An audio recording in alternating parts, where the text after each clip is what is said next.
عليكم ورحمة الله وبركاته. معلومة صحية كده على الماشي في الجو المتقلب ده، وأطفالنا أول ما يرشحوا ويكحوا نبتدي نجري أول حاجة على أدوية الكحة.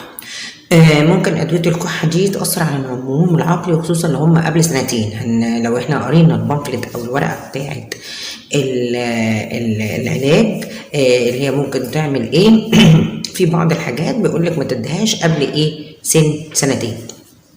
طب انا اعمل ايه؟ يعني لو الطفل بتاعي عنده حساسيه، فطبعا هو الترشيح ده اللي بيخليه يكح. انا اعمل ايه؟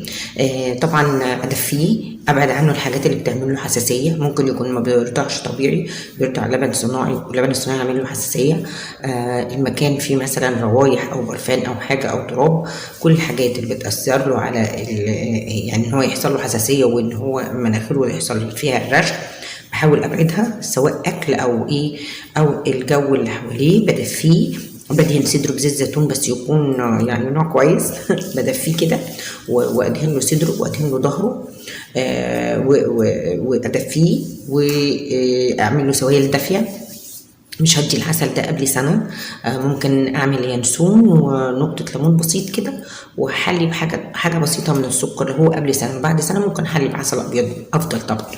أهم حاجة إن أنضف مناخيره عشان الرشح. طول ما في رشح طول ما في كحة، فانا ما اخليش يعني لو مثلا ميه البحر دي او اللي هو المحلول الملح ده، واعمل له ووش وغسيل الانف كويس قوي. لو العمليه زياده او هو عنده حساسيه، ابتدي يعني في ادويه حساسيه وحاجات عن طريق وصفه طبيه يعني لسنه كده، بتبقى مؤقته يعني لغايه ما يتعافى بقى كويس. لو اول مره تخش عندي في القناه، يا ريت تشترك وتفعل زر الجرس او تشير لغيرك. دي معلومه صحيه انا بنزلها في سلسله حلقات معلومه صحيه في قوائم التشغيل. هتخش على قوائم التشغيل تشتغل عليها، والف صحه وعافيه لاولادنا يا رب.